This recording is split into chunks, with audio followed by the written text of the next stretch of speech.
அடே அப்பா, பயங்கரமான பிளானாவில் இருக்க. தெரியும் பைரவி வீட்டுக்குள்ளே வரும்போதே பிளானோட தான் வந்திருப்பாங்கன்னு. ஸோ இந்த மாதிரி எஸ்எஸ்கேவுக்கு மிட் நைட் கூப்பிட்டு எல்லாரும் தூங்கிட்டாங்க. இப்போ நீங்கள் ரேவதியை தாராளமாக கடத்திட்டு போங்க அப்படின்னு கால் பண்ணி சொல்கிறாங்க.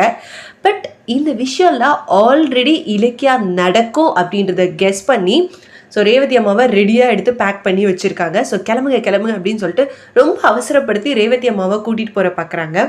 ஸோ பைரவியோட பிளானை எப்படி கட் பண்ணி பைரவிக்கு நோஸ் கட் கொடுக்க போகிறாங்க அப்படின்றது தெரியல.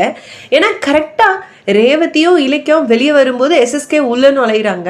2 பேரும் மீட் பண்ணிக்கிட்டாங்களா, என்ன ஆச்சு, ரேவதியை இலக்கியா காப்பாற்றிடுவாங்களா, என்ன நடக்க போகுதுன்றது தெரியல.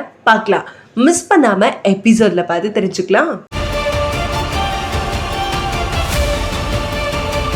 சொல்லு பைரவி. எல்லாரும் நல்லா தூங்கிட்டு இருக்காங்க.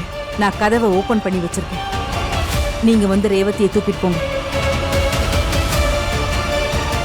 அத்தை அத்தை, நான் சொன்ன மாதிரி உங்களை கடத்திட்டு போக அந்த எஸ்எஸ்கே வந்துட்டாரு.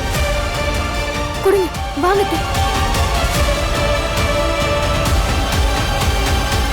இந்த வீடியோ உங்களுக்கு பிடிச்சிருந்தா லைக் பண்ணுங்க, கமெண்ட் பண்ணுங்க அண்ட் ஷேர் பண்ணுங்க. மறக்காம சரிகமா டிவி ஷோஸ் தமிழை சப்ஸ்கிரைப் பண்ணுங்க.